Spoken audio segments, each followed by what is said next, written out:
circle back to that. What's this? The control panel for the apartment's AI. A fine piece of software that didn't treat fridge contents as its first priority.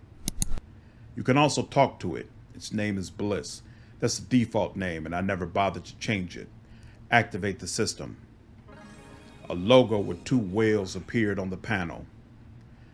Thank you for purchasing a product manufactured by Blue Whales Interactive, the leader in the field of AI, BWI, never alone. You are activating Bliss for the first time. First, configure the software to your liking. I cursed. Something had reset my settings. Probably another failure in the tower or a surge upstairs. I had to reconfigure everything again. Check the logs. There was nothing in the system.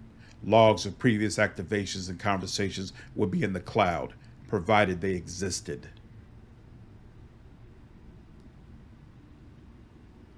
Probably somewhere on the Blue Whales Interactive servers. Too high a bar for me. You had to be a real magician to access them. Casual conversation. A holographic figure appeared in the air. Hello, my name is Bliss. What do you want to talk about? Hi, wait, what do you mean? Don't you remember me? Why does everything break all the time nowadays? Leave.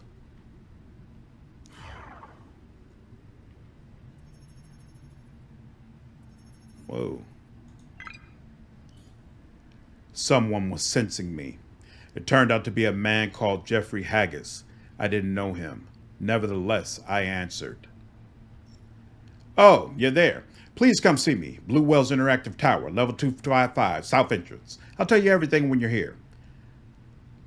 Negotiate a down payment. Hold on. Let's have a little respect for each other's time. I don't know anything about the case, and I'm not sure whether a certain amount... I get it. You want a down payment. I'm transferring it right now. I hope it's enough. Yes? Great. I'm waiting. He disconnected. Interesting.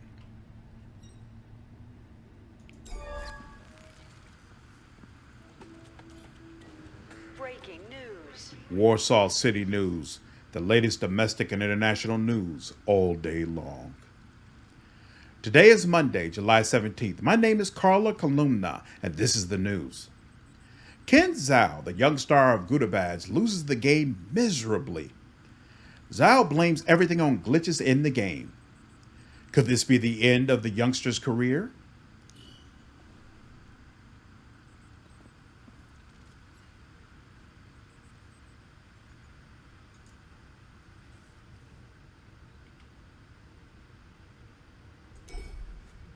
My computer. It controlled the couch, communicated with household appliances, let me send messages, and did everything else. It was old and could use an upgrade, but it still worked well enough to be reliable. Net. A new case. I wondered if anything would surface on the net. Look up Haggis. Who was Jeffrey Haggis, the director of programming department at Blue Whales Interactive? Infotainer, gossip, disgustingly rich, art collector, has suffered repeated burglary attempts in conflict with his wife Eleanor and son Frederick. He was supposed to have recently installed a safe in his office, which was opened with music. I wondered how much of that was true. Look up Blue Whales Interactive. Blue Whales Interactive, or BWI, the leader in the field of AI, their flagship product, the dating game, Paradise Beach. A little less known but still popular was the game Knight's Code, a clan battle game based on medieval Japan.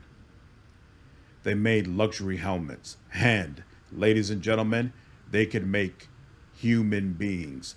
Their Pygmalion upgraded AIs mimic human psyches. Return. Games. Void Stars. I earned in several games, but was recently focused on one, Void Stars, still in development even though it had already been released.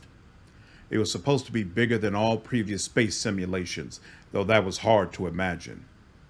I'd already bought a few ships, I just couldn't help myself. They were damn expensive, but what the hell? I loved looking at my fleet. Read the news. Welcome to the Void. We know you want to play, and so do we. Unfortunately, we are carrying out a maintenance check so we can constantly improve. We'll be back soon. Too bad. I could have done with some flying. Buy a new ship. What was more exciting than expanding one's fleet? That much-hyped Vulture X sure was tempting. A fantastic exploration vessel with a medical bay, a hangar with a scouting ship. Strong armor, a crew of bots at your command, all for a bargain price. The price would increase later. Damn it. I couldn't afford this baby given the state of my finances. Buy the Vulture. Vulture X, the beauty everyone dreams about, and it's on offer. Same thing, okay. Back. Return. Mail. Infotainer. Fame had its price. I had hundreds of emails to ignore. I'd have my bot reply to my most dedicated fans. There were also a few emails from clients I had helped. Those needed replies. Check contracts. I already had one contract, but it wouldn't hurt to check. Maybe there would be another one. Infotainer. Friends would tip me off when they heard that someone, particularly a celebrity, had a problem to solve. Nothing at the moment, though. So, the contract from Haggis was the best thing I could give my attention to. Reply to emails. First message. Senator Stone was grateful for working out what his daughter was doing in Ghoul Hearts. Reply kindly. I wrote that I was happy to hear from him and asked how his daughter was feeling. It's good to nurture relationships with clients. I got through the other emails quickly. Some were invitations to events, some were spam. I replied. Return to the desktop. Leave.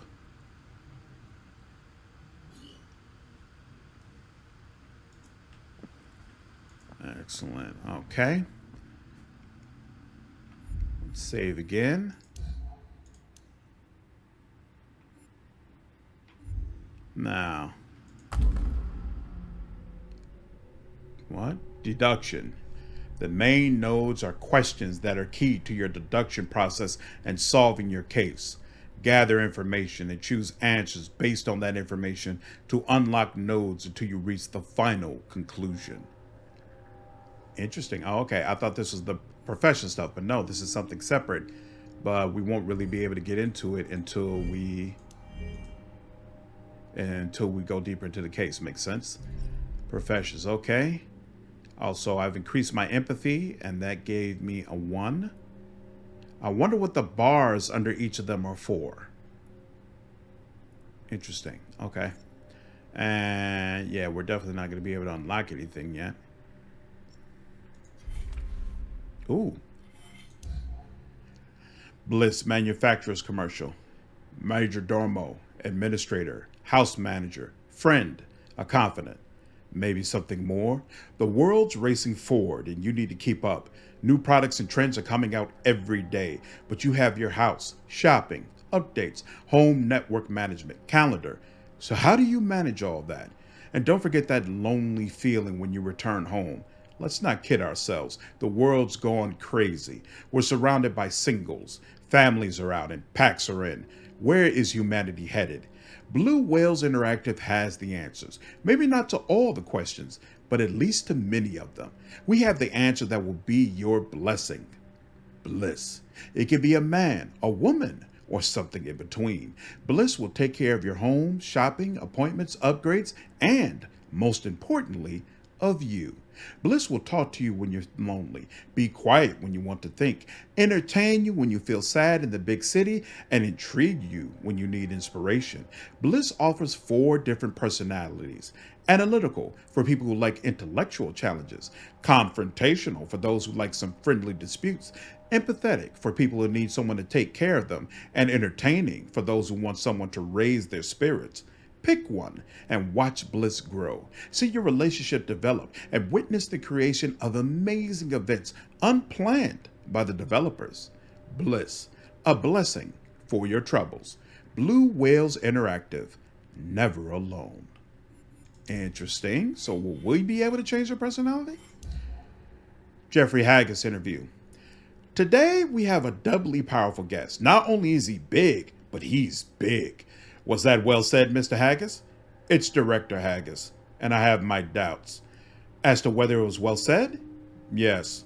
You're the CEO of Blue Whales Interactive, right? Yes, just like you're the owner of this station. I'm the director of the AI department, sir. That's good enough. Excellent, Director. So since we know how things are at work, what's going on at home? Are your kids healthy? Is your wife faithful? I'm warning you. One more stupid question and I'm leaving. And yes, my son Frederick is doing well and getting great grades. He's a talented artist. Eleanor is the perfect mother, partner, and lady of the house. Can I ask you a question now? Go ahead, Director. Could you ask me a question that's actually interesting? Oh, why has it still got... Oh. Why has it still got an exclamation point on it? Oh, so there's 3 parts of it, but one is locked. Whoa, that's interesting. What unlocks it?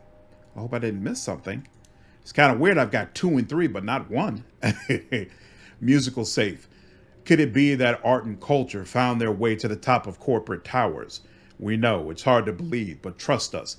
Jeffrey Haggis is one of the big shots from BWI, has a musical safe in his office. Really? This magical chest is activated by tunes. I gotta say, that's music to my ears, and fodder for gossip. What the flute does he keep in there, right? Interesting. Okay, so you unlock information about people that you meet, I assume based upon like looking up things on the web and things of that nature. Okay, cool. Did we look through all these? We looked through, what's Void Stars? Today's guest needs no introduction. It's Chris Algernon, the lead designer of Void Stars. Welcome. Hello, Susan. Hi, everyone. Let me get right to the point. Are you ever going to finish the game? You keep adding ships, planetary systems, functions, but there is no end in sight. The players bought it, they play it, but there are still bugs and unfinished things. An interesting question, Susan. Seems obvious. Not to me, it doesn't. Would you want to end your life? Of course not. All right. So would you want to know what happens day after day until you die? I'm going to buy a BLB. Let's assume that you won't be able to afford one. A horrible vision. But okay, I wouldn't want to know. Only that's not a good analogy. You could do plenty of unpredictable stuff in a finished game. That's true. But you can't add anything new to a finished game. Come on, there are expansions. Expansions are for games that are not as enormous as Void Stars. They're finished when they're barely advanced because that's what the developers want. That's why they need to be expanded later. Void Stars is a different kind of creation. Unfinished. Maybe you should ask the players if they ever want it to be finished, if they want the thrill of discovery to end. I'm sure they'll say no. Chris, are you trying to say that your game is a new genre, unfinished game? More like developing game. I think that's a good term. And I do really feel that it's a new genre.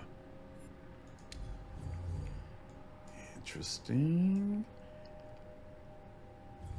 Diotron. Where did we pick up Diotron from? I don't remember anybody mention that. Have you heard about Diotron? Frank, have you been drinking? I hate it when someone hits the booze, won't say they did, and then talks crap. I didn't hit the booze. I'm asking about Diotron, Kyle. Then I'm going to hit the booze because you're asking me about the most absurd urban legend ever, man. Ever.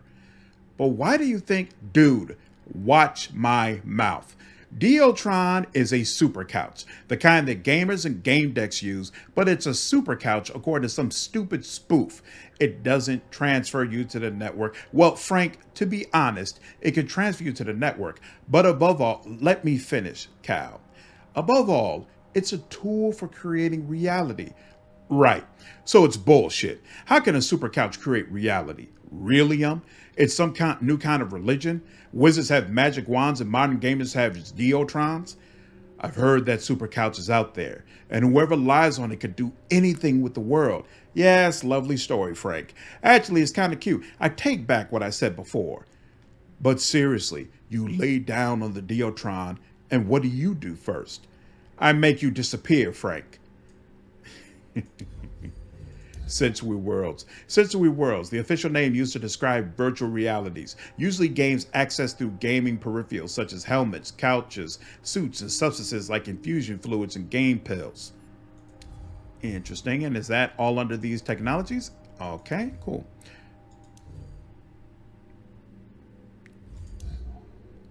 Polis. From the Greek polis, a fortified site, an enormous city. Aside from bioestates, polis are the only human settlements on Earth. They are made up of thousands of high towers, even several kilometers tall, connected with walkways known for their arched design. Construction of polis began in the middle of the 2070s. They rose from the ruins of enormous cities. Now they are usually surrounded by rings of skyliners and hidden behind ABBs. So essentially they are cities, but it's like an enormous city. Okay, cool. Information era, a period that began in the 17th decade of the 24th century and continues today. The demands of the information era included environmental protection and a ban on fixed media storage. Interesting, okay. Why Realium? Realium. We all use this word when we refer to the reality around us, but not many of us think about where it came from. Professor? Good morning to you, sir, and good morning to the audience. The word Realium was, paradoxically enough, created by gamers. How so? Aren't they opposed to the concept of realistic reality? That is why they call it Realium instead of reality, and we've adopted the word from them. So what's the meaning behind this term? According to hardcore gamers' philosophy, it's just another sensory world, just another game. But Professor, I know what you want to say. Realium is not a game, but is that really the case? You work in HoloVision, make money, use it to buy food, pay rent. Is that not a sim? Well, basically, if you keep improving, you'll be promoted to a higher position and get paid more, correct? Yes.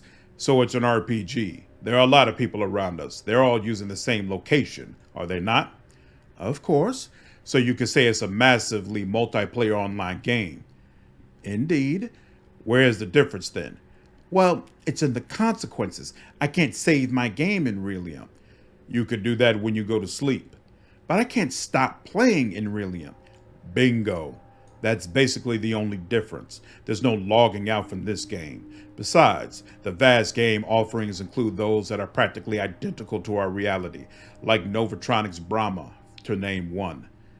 So, gamers were right to give the Realium moniker to reality? When you look at it from their perspective, yes.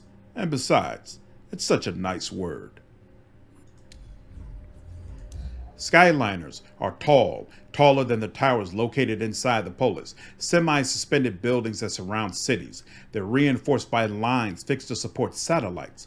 Said lines are manufactured and patented by the Bolinium Corporation. Professor, if you were to discuss the most important characteristics of our times in contemporary technology, what would you talk about? First of all, about the rebellion of nature. We're living in cage-like cities that are separated from the aggressive ecosystem by ABBs. Without them, we would be doomed. That's the first component. What about other ones?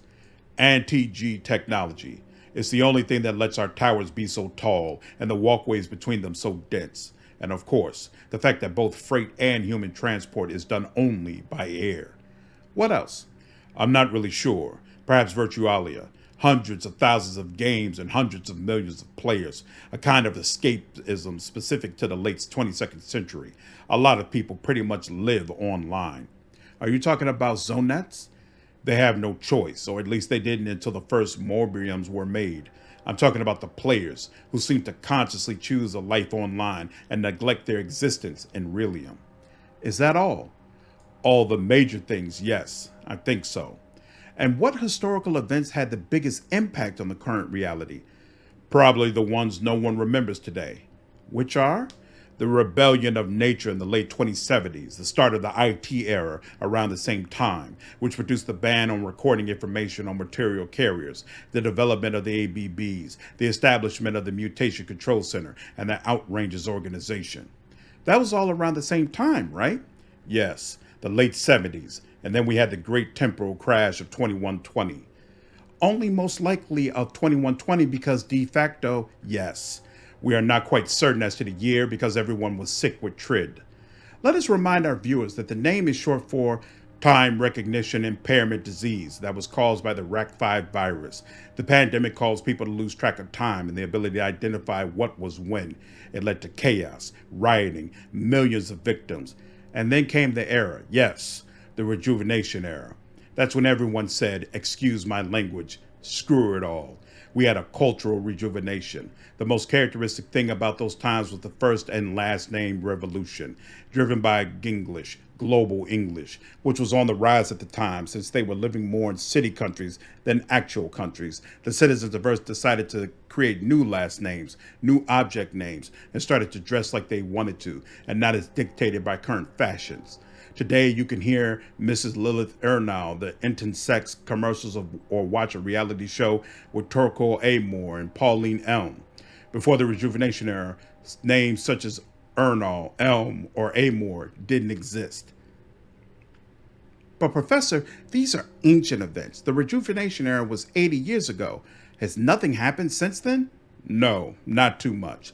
Though perhaps the accelerated technological development. What about immigration to Gaia? We have the first terraformed planet in the Sigma Draconis system. Right. I forgot all about it. Forgot, Professor? I also forgot about the BLB technology. That was certainly a breakthrough. It makes people immortal. Only the richest people, well, the upper middle class. This is why there are more demonstrations, especially in the lower layers of the polis. What about the Pygmalion technology, human creation? It seems that we are living in times so complex that there is no way to cover everything in a single conversation. Interesting. Okay. I don't think we read that. Oh, we read all the rest of that. Okay. What's your favorite thing in our polis? What's your favorite thing in Warsaw City? The towers. There are towers in every polis. Then the ring of skyliners around the city. Other polis have that too. Then the ABBs behind the skyliners. Don't make me laugh. There are no cities without ABBs. They are a walkway system. New mobiles. They have them everywhere. All right, the Undercity, the ruins of old Warsaw, under Low City. You win. Finally. Just kidding. Every polis on Earth has that too. They're all standing on the ruins of old cities. I asked you what you like about Warsaw City, specifically. But I specifically like all that stuff. You're lying. I know what you like and what's only found here. Well, the milk bars. You like milk bars. The pierogi temples that hang all over the towers. Oh, that's right. You know me better than I know myself. The milk bars, of course. Pierogi. The roof of the Undercity is one of my favorite spots. Even though I'm standing on one of the lowest walkways in Warsaw City, I feel like I'm on top of a mountain. Below me is a 150-meter long gaping abyss stretching over the seemingly endless ruins of old Warsaw. A ground cleaners company, Cyclops, chugs away in the distance, clearing rubble from old blocks of apartments. If you look hard enough, you'll notice bonfires made by savages among the dust and fog. I can hear the humming of a nearby MCC beacon standing guard and watching over me. Yes, the ROU is definitely one of my favorite spots.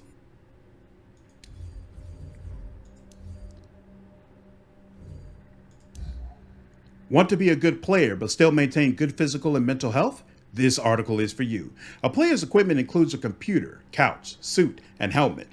The gaming chemicals include the game pill and neutral fluid, but that's a story for a different post, as is the helmet. It's really important. Let's start with the computer. It all needs to be fast and reliable, so no cheap components and definitely no illegal antivirus software. Firewalls and antiviruses are the first and main measures of security for your couch and helmet. Don't spare any expense. We recommend Graphite 5.0 and the dependable Thyssen 10. It may be expensive, but it's worth every credit. Next, the couch. Many gamers overestimate it, believing that it's the heart of the tech. This is mainly because the couch is big. Most models satisfy the requirements of contemporary gaming, although budget ones may not prevent bed sores from intensive multi-day sessions and may also produce excess or insufficient heat. We do not recommend any low-city contraptions either. Choose a brand name couch offered by an authorized dealer. We also don't necessarily agree with the ad slogans of manufacturers who recommend purchasing all your tech from a single brand. You don't need to do that. All interfaces are standard and support one system, so don't give us that nonsense. The suit is what protects your body from the outside. Suits are complex and much more advanced than the overestimated couches. The suit controls your body temperature and, together with the couch, prevents bed sores. But its most important function is to prevent muscular dystrophy and keep your motor system in relatively good condition. Let's not kid ourselves. No professional gamer will ever turn into an athlete. His osteoarticular system is rigid and fatigable, but it is still not deformed. If you buy a budget suit, you'll have no one to blame but yourself. Get ready for a stiff back, muscle and joint pain, dystrophy, and contractures. You've been warned. Gamedec, taken seriously. So the helmet is the most important thing, okay? Gaming chemicals is the common term to describe NutriFluid and game pills. Want to learn more about them? NutriFluid is your nourishment for the duration of your gaming session. Don't be cheap. Buy fluids only from proven brands. You must know that you really need more food and water a day than these cans can provide. Everything inside is concentrated, and only the suit and game pill prevent you from losing as much water as you would in Relium. Remember to always play in your suit, and don't forget your game pill. We recommend safe foods and good ratio. Game pill, the smallest and probably the most important character in your gaming adventures. Take a game pill if you want to go online for more than just a few hours, and definitely take one if you intend to stay online for more than half a day. The little capsule contains billions of nanobots that do the impossible. They shift the metabolic tracts of your body, so you don't have to worry about your bladder or large intestine. What? What does that even mean? The game pill is activated by devitalization and deactivated by revitalization. So you don't need to worry about not going to the bathroom for the next 3 days after waking up from a long session. A game pill must be genuine and certified. We know there are plenty of manufacturers offering the same thing for less. Trust us, they're not the same thing. The helmet may not seem like a spectacular piece of tech as it's smaller than a couch or suit, but it's still the most important one. The helmet is responsible for devitalization and revitalization. The helmet lets the game inside your head. It monitors the sensory gates. It lets you smell and touch the game, move inside it, jump and run while your body remains motionless in reality. And this is the tech that makes sure you don't feel any pain in games when you're not supposed to and suffer when you are supposed to, but only within the limits established by the game's manufacturers. A good helmet makes sure that your sensors are still in place when you awaken and keep you from turning into a synesthete. Smells should be smells, not colors, and colors shouldn't be singing. To prevent disturbances in your deep senses, so you don't feel, e.g., like your arms are growing out of your thighs, and so on. There is no equipment where you can save when it comes to serious gaming, but if you really need to cut some expenses, buy a cheaper couch and a better helmet, and never the other way around. All right, reinforcing the same thing. Interesting. Very, very interesting. I'm reading all these codexes because in a game like this where I'm supposed to be an investigator, I assume that a lot of this information is probably going to help me understand more of what's being told and make me better at my job overall. If it turns out that's not the case and this is all just a bunch of extra information and I'm boring the hell out of all of you, I will certainly stop and just stick to going through the game. So definitely leave me a comment if that's your personal feeling and that you're spending way too much time in the codexes. I need you to actually go through the game. Or if you're like, I agree, definitely read the codexes. It's going to help to flesh out everything. All right, but I don't want this video to be too long. I think that's enough for one day. Hope all of you enjoyed this video. If you did, please leave me a like down below, share this content, and subscribe to the channel if you haven't already. I will see you all in the next video. Take care.